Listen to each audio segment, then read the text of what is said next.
മച്ചന്മാരെ നമ്മളിപ്പോൾ ഉള്ളത് തൊമ്മൻകുത്ത് വാട്ടർഫോൾസിലേക്ക് കയറാനുള്ള കവാടത്തിന് മുന്നിലാണ് കേട്ടോ. ഇവിടെ നമുക്ക് ചെറിയൊരു എൻട്രി ഫീസൊക്കെ ഉണ്ട് കേട്ടോ. ഇന്ന് നല്ല മഴ ആയതുകൊണ്ട് വലിയ തിരക്കൊന്നുമില്ല, അല്ലെങ്കിൽ അത്യാവശ്യം സൺഡേസിലൊക്കെ നല്ല തിരക്കുണ്ടാവും. ഇവിടെ വെള്ളച്ചാട്ടത്തിനടുത്തേക്ക് പോകാനായിട്ടേ കുറച്ച് ദൂരം നമുക്ക് നടക്കേണ്ടതായിട്ടുണ്ട് കേട്ടോ. നമ്മുടെ ഈ വെള്ളച്ചാട്ടത്തിലേക്ക് എറണാകുളത്തു നിന്ന് വരുന്നവരാണെങ്കിൽ മൂവാറ്റുപുഴ വഴി നേരെ തൊടുപുഴ എത്തണം.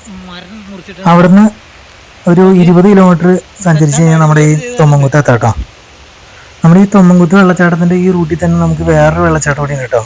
അതാണ് ആനച്ചാടി അല്ലെങ്കിൽ ആനയാടിക്കുത്ത്. അതും ഇതുപോലെ തന്നെ അടിപൊളി ഒരു വെള്ളച്ചാട്ടം തന്നെയാണ് കേട്ടോ. നമുക്ക് ഒന്നും ചെയ്യാൻ പറ്റില്ല, എന്തായാലും ഇതെല്ലാം കണ്ടിട്ട് തന്നെ ബാക്കി കാര്യമുള്ളൂ. നമ്മുടെ ഈ മഴക്കാല സീസണിൽ ഇവിടെ വന്നാണ്ടല്ലോ നമ്മുടെ ഈ വെള്ളച്ചാട്ടത്തിന്റെ പൂർണ്ണ രൂപം മനസ്സിലാവും നമുക്ക്. അതിന്റെ ഭംഗി എങ്ങനെയാണെന്ന് നമുക്ക് മനസ്സിലാവും. ഈ വേനൽക്കാലത്ത് വന്നാൽ ഇത്ര അധികം ഫ്ലോ ഉണ്ടാവില്ല വെള്ളത്തിന്, എന്നാലും ഭംഗിയൊക്കെ ഉണ്ടാവും. ഈ വഴിയിൽ ഓരോ 500 മീറ്ററിൽ ഇതുപോലത്തെ ഷെഡുകൾ, ഇവിടെ സെക്യൂരിറ്റി ഗാർഡ്സ് ഉണ്ട് കേട്ടോ. നമ്മളധികം കാണാത്ത വൻ മരങ്ങളൊക്കെ ഇവിടെ കാണാം കേട്ടോ.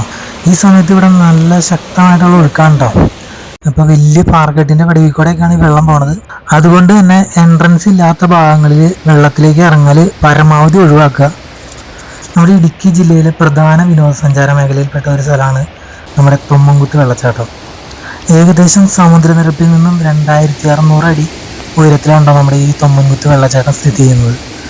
ഈ മരപ്പലക കൊണ്ടടിച്ച ഈ പാലം കടന്നു കഴിഞ്ഞാൽ നമ്മുടെ സ്പോട്ട് എത്തിയിട്ടോ. ഇനി നമുക്ക് കൂടുതൽ സംസാരിക്കാമല്ല, നിങ്ങൾ കണ്ടു നോക്കുക. ഇതാണ് ഗായ്സ് തൊമ്മൻകുത്ത് വാട്ടർഫാൾസ്. മഴക്കാലം ആയതുകൊണ്ട് അടിപൊളി വ്യൂ ഉണ്ടോ.